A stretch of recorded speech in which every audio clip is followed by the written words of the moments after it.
This is the Huawei FreeBuds SE2 and I got this for free. Thank you, Huawei. When I purchased my Huawei GT6 smartwatch. Let's see if it is any good.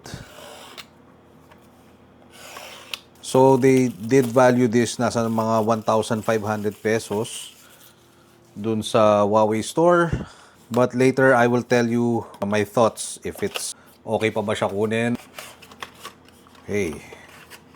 So sa likod, you got your usual paper stuff. You got your USB Type A to C charging. And ito yung case. Color is ceramic white. See that? May light. So yeah, nag-turn on nga siya. Tapos sa baba, the usual Type C for charging. I'm gonna go ahead first and try this out. Okay. May nakasulat dito na maliit na L for left and right. First of all, yung fit. So wala kang choice. So if your ears are big or small or medium, wala kang choice. Ito lang talaga siya kasi wala namang mga ear tips. Okay guys, so ganito ang itsura niya. And as you can see, kahit mag-headbang tayo, hindi naman siya natatanggal. So okay, fit, okay naman siya. Medyo secure. But and at the same time, madali rin siya tanggalin, no? Kasi haawakan nyo lang tong part na to eh. Tanggal na siya. So, comfy in that way, I guess.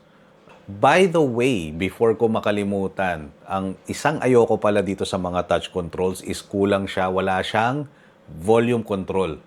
So, you really need your phone. Okay? You need your phone para sa volume.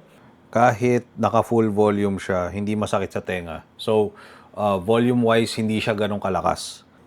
So, there are no physical buttons here. Napansin ko, madulas siya. Place both earbuds in the charging case with the lid open. So, lid open.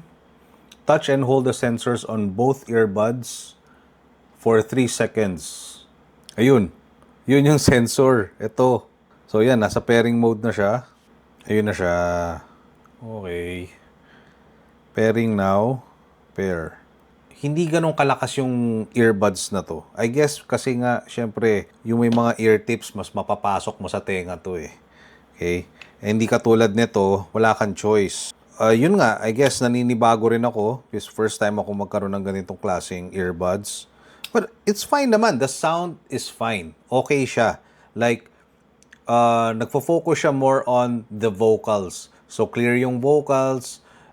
Yung bass nga lang, you don't expect a lot from the bass. Talagang medyo kulang na kulang sa bass. So, okay naman siya for, I guess, casual listening, not high fidelity listening for sure.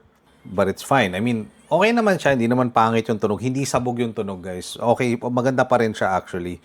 But it's not going to compare to earbuds like these. Okay? Lalo na sa Bose, syempre. Let's look at the specs.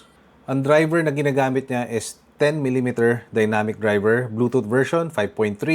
Battery life is up to 9 hours of music playback per charge. That's pretty good. 9 hours. So okay siya for long trips. Tapos ang battery life kasama yung case is up to 40 hours. Okay? May kasamang charge to. Fast charging, 10 minutes. Charge gives you 3 hours of music playback. Each earbud houses a 41 milliampere of battery. Tapos tong charging case naman has 510 milliamperes of battery. Charging port, Type-C, it's only 3.8 grams per earbud. Tapos ang water and dust rating niya is IP54. Buds only. So meaning, hindi mo pwede tong ipag-swimming. Hindi mo rin siya pwedeng, like linisin or run through, running water. So, ano lang to, splash proof, pwede naman siguro pang workout to, yung mga ganyan lang, and dust proof. Controls niya, touch controls for calls, track control, and voice assistant. AI assisted call noise cancellation algorithm. Okay, so double tap, pause, double tap again to play, triple tap for the next song, tapos triple tap sa kabila for the previous track. Tapos you can also press and hold left or right to reject an incoming call. So customizable siya. Pupunta ka lang sa Huawei AI Life app. This is still a really good earbuds pang backup. Okay, hindi main for me. A small form factor, might as well lagay mo na rin to sa bag mo. So for backup, pag naubusan nga yung ano mo, main mo, ito na gamitin. Okay? Now, would I recommend you to buy this? Pumunta ako sa Huawei, yung local shop natin dito sa Shopee. And ang binibenta na nila here is the FreeBuds SE3 na. Okay? And meron na ring SE4 with active noise cancellation. So guys, hindi ko na siya ipopromote sa inyo guys. Since meron yung SE3 is 1,599, so 1,600. Tapos mag-add ka lang ng another 100, meron ka na yung mas bagong version, yung SE4. Okay guys? So, hindi ko na siya itatag for you guys. But if you can find this, like, tumingin ako sa mga katulad ng mga Facebook Marketplace. Some people, syempre, they got this for free. Like me, binibenta na lang nila ng mura. Like, 500, 600 to 700. So, makakahanap kayo ng mura nito, guys. So, but, again, ingat na lang sa mga bumibili online. Especially, doon sa mga places na hindi naman official, like official Huawei distributor or official Huawei stores para hindi kayo mabentahan ng fake or whatever or ma-scam. I suggest first thing you do is download nyo na kagad yung app. This is how to download the app. Wala siya sa Play Store and I don't have an iPhone. So, punta lang kayo sa browser nyo and then just go to Huawei Live AI Life or Life AI. Yan. Tapos, click nyo lang to. And then, may nakalagay dyan, install now. So, install it from here. Okay? And then, once ma-install nyo, this is what the app looks like.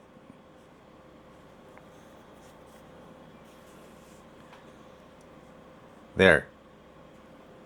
Okay, so, disconnected. Ito yung mga devices ko kasi na-connect ko na siya. And, gisingin lang natin yung earbuds. Connected. Click. Oh, may dina-download siya. Oh. So, I think it's updating right now. Which is good. Auto-update. Once you connect this to your Bluetooth, gawin nyo na kagad to. Because this will make a huge, huge difference. Click natin yan. Okay. So, punta tayo sa sound. Nakita nyo nakalagay bass boost. Kasi sa default, natural and balanced sound siya. Okay. Alam natin ng konti. Although maganda na siya sa default, I would highly suggest i-click nyo na tong bass boost. Kasi nga sobrang kulang siya sa bass. Plus, it does make a difference. Parang siguro sa umpisa sa tingin nyo, konti lang yung difference, but it really does make a difference yung bass boost. Better than going sa treble tsaka sa voices. Kasi maganda na yung ano niya maganda na yung vocals niya yung mids niya, and yung highs okay lang. So okay, let's go back.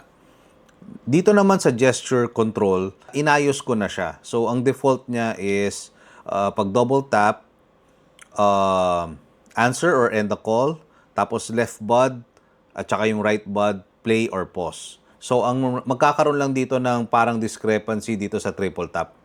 Okay? Kasi sa triple tap, ang default niya, naka-next song din.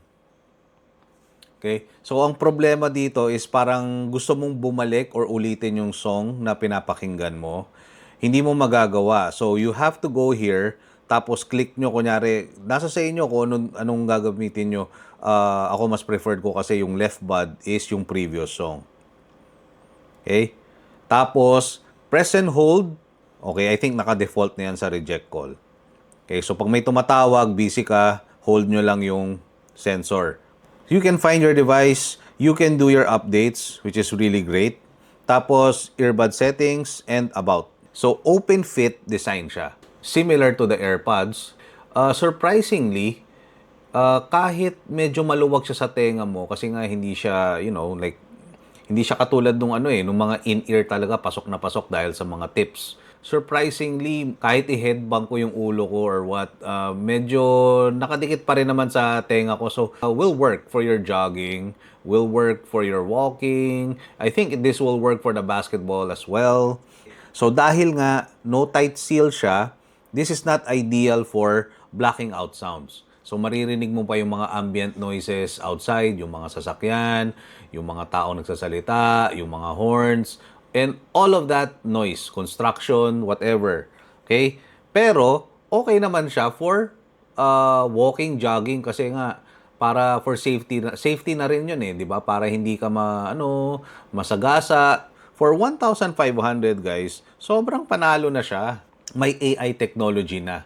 Tapos may dual mic pa siya na noise cancelling. So pag may kausap ka, bina-block out yung mga ambient noises. So mas fino-focus dun sa voice mo. So if you have any more other questions, just comment down below. Okay? Please hit a like and subscribe. And I'll see you on the next review.